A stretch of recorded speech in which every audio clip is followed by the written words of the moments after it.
Hebreos capítulo 9, verso 15, nueva versión internacional. Por eso Cristo es mediador de un nuevo pacto, para que los llamados reciban la herencia eterna prometida. Ahora que Él ha muerto para librarnos de los pecados cometidos bajo el primer pacto.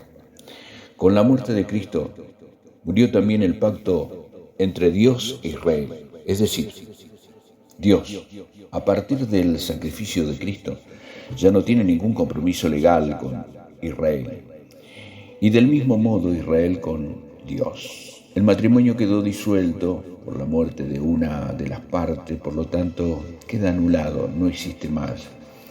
La perpetuidad del pacto no significa que nunca habría terminado, sino que era perpetuo o eterno mientras éste duraba o tenía vigencia. El primer pacto tenía una misión de servir de sombra para lo que vendría en el futuro, y que era el establecimiento del reino de Dios en la tierra a través de Cristo y su iglesia.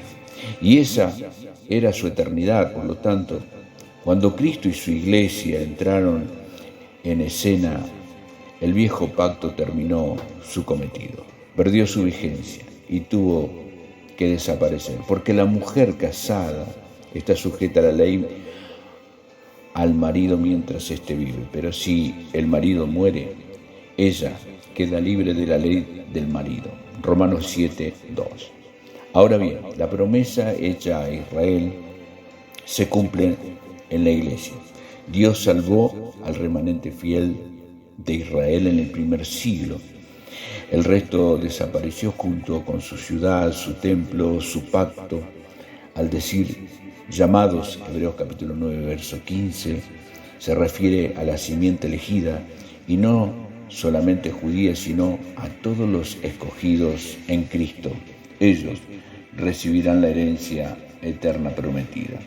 La muerte de Cristo cumplió dos objetivos supremos. El primero fue liberar para siempre a los que vivieron bajo la maldición del primer pacto. Nosotros no tuvimos bajo ese pacto, pues solo fue para Israel. Por tanto, nosotros no hemos sido librados o liberados de ninguna ley de maldición. El segundo gran objetivo, y quizás el más importante de los dos, porque involucra al mundo entero, fue morir para expiar el pecado de Adán, o el pecado original, como es conocido. Esto significa que toda la descendencia humana, desde Adán hasta Cristo, quienes vivieron bajo la maldición del pecado de Adán, quedó completamente libre para el sacrificio de Cristo. Aunque a usted le parezca extraño, a nosotros no nos involucra ninguna de esas dos maldiciones, puesto que nosotros nacimos después del cumplimiento de todas las cosas. Nosotros fuimos beneficiados con el resultado final del sacrificio de Cristo, pero no estuvimos incluidos en la causa de su muerte. Nosotros nacimos libres, santos, perfectos, amados hijos de Dios.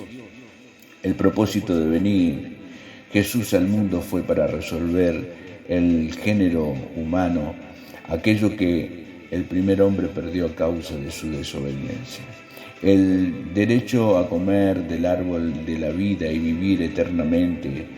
Ese árbol tipifica a Cristo, la vida misma. Nosotros no vivimos la transición entre dos pactos, ni fuimos trasladados de un reino a otro.